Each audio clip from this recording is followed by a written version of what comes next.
বন্ধুরা, ভারতীয় দলে আবার ডাক পেতে চলেছে আজিঙ্কা রাহানে এবং চেতেশ্বর পূজারা। হ্যাঁ বন্ধুরা, এতে অবাক হওয়ার কিছু নেই। অ্যাডিলেডে বিপর্যস্ত হয়েছে টিম ইন্ডিয়া অস্ট্রেলিয়ার সামনে এবং তৃতীয় দিন সকালেই অস্ট্রেলিয়ার কাছে 10 উইকেটে গোলাপি বলে একটা লজ্জাজনক হার দেখতে হলো ভারতীয় দলকে এবং পার্থে দুরন্ত জয় পেয়েছিল ভারতীয় দল এবং আত্মবিশ্বাসের শিখরে ছিল। তবে ভারতীয় দলকে আবার দুরন্তভাবে রুখে দিল প্যাট কামিন্সের অস্ট্রেলিয়া। আর এই অস্ট্রেলিয়ার নেপথ্যে সেই বড় নায়ক হতে চলেছে ট্রাভিস হেড। এবং ভারতের ব্যর্থতার কারণ সবাই একটাই খুঁজে পেয়েছে, তা হলো ব্যাটিং ব্যর্থতা এবং স্কোরবোর্ডে যথেষ্ট রান না থাকার। দু একজন ছাড়া কেউ সেভাবে ব্যাট ভালোভাবে ধরতেই পারেনি। আর তারপর থেকেই উঠতে শুরু হয়ে গিয়েছে ব্যাটিং অর্ডারে ঢেলে সাজানোর। আর অন্যদিকে উঠতে শুরু হয়ে গিয়েছিল ভারতের দুই প্রাক্তন তারকা আজিঙ্কা রাহানে এবং চেতেশ্বর পূজারার অস্ট্রেলিয়ার বিরুদ্ধে ভারতীয় দলের প্রত্যাবর্তন।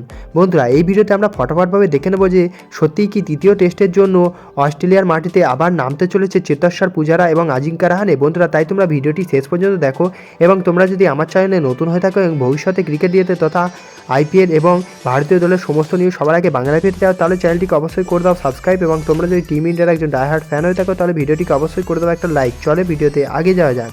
বন্ধুরা, অ্যাডিলেডে অস্ট্রেলিয়ার বোলারদের গতি এবং সুইং বিরুদ্ধে বেশ সংঘর্ষ করতে দেখা গিয়েছে ভারতের সমস্ত ব্যাটারদের। তরুণ তুর্কি যেমন যশস্বী জয়সওয়াল এবং শুভমান গিলকে দেখা গিয়েছে লেন্থ আন্দাজ না করতে গিয়ে লেগ বিফোর হতে। অন্যদিকে দেখা গিয়েছে ভারতীয় দলের দুই greatest of all time Rohit শর্মার ইনসুইং বলে এবং বিরাট কোহলির আউটসুইং বলে কাবু হয়ে যাওয়া ডেলিভারি। এই মুহূর্তে টিম ইন্ডিয়ার ব্যাটিংয়ের অভিজ্ঞতার প্রয়োজন রয়েছে বলে মনে করছে অনেক বিশেষজ্ঞরা, এবং স্কোয়াডে যারা রয়েছে তাদের মধ্যে কারোরই সেইভাবে কোনো বড় ম্যাচ খেলার অভিজ্ঞতা নেই এবং বড় ইনিংস খেলতে পারবে কিনা আদৌ সেই বিষয়ে সন্দেহ রয়েছে। ফলে বিসিসিআইয়ের বাতিলের খাতায় নাম লেখানো আজিঙ্কা রাহানে এবং চেতেশ্বর পূজারাকে আবার ফিরিয়ে আনার পক্ষে জনমতে বাড়ছে।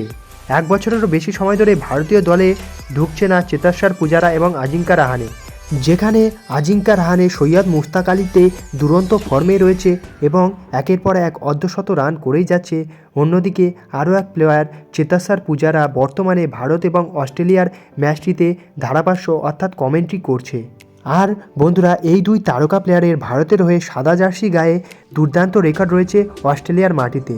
এখনও পর্যন্ত চেতেশ্বর পূজারা 11 ম্যাচে করেছে 993 রান, তাও আবার 46-এর অ্যাভারেজে। এবং 2018-19 এই সিরিজের সেরা ক্রিকেটারও পুরস্কার পেয়েছিল চেতেশ্বর পূজারা। এছাড়া 2020-21 বর্ডার গাভাস্কার ট্রফিতে মরিয়া হয়ে দুর্দান্ত ব্যাটিং করেছিল চেতেশ্বর পূজারা। এর পাশাপাশি পিছিয়েও নেই আজিঙ্কা রাহানে। যখন 2021 এবং 2020 সিরিজে বিরাট কোহলি ব্যক্তিগত কারণে ফিরে এসেছিল তখন ভারতীয় দলের নেতৃত্ব দিয়েছিল আজিঙ্কা রাহানে এবং সেই সিরিজটি দুরন্তভাবে 2-1 স্কোর কার্ডে জিতেছিল ভারতীয় দল। এবং মেলবোর্নে অধিনায়ক আজিঙ্কা রাহানের হাত ধরে একটা দুরন্ত সেঞ্চুরি এসেছিল এবং সেখান থেকে সিরিজ জয়ের অসাধ্য সাধন কাজটি ভারতীয় দল করতে পেরেছিল। তবে বন্ধুরা, আজিঙ্কা রাহানে এবং পূজারা কি ফিরবে সেটা তো পরের কথা। এখন মনে হয় না তাদের আবার ভারতীয় দলে প্রত্যাবর্তন হতে চলেছে। এবং তার পাশাপাশি চেতেশ্বর পূজারা সেইভাবে কোনো ক্রিকেট টিমের সাথে যুক্তও নেই এবং আজিঙ্কা রাহানে অবশ্য সৈয়দ মুশতাক আলীতে খেললেও সেটা এখন টি-20 ফরম্যাটে হচ্ছে। তাই এখনও পর্যন্ত আর মনে হয় না আজিঙ্কা রাহানে কিংবা চেতেশ্বর পূজারার মতো পুরনো প্লেয়ারদেরকে আর দলে নিতে চাইবে ভারতীয় দল। বন্ধুরা, আজকের ভিডিও এই পর্যন্ত ছিল। বন্ধুরা, তোমাদের সাথে দেখা হচ্ছে অন্য কোনো ভিডিওতে। ততক্ষণের জন্য বাই বাই।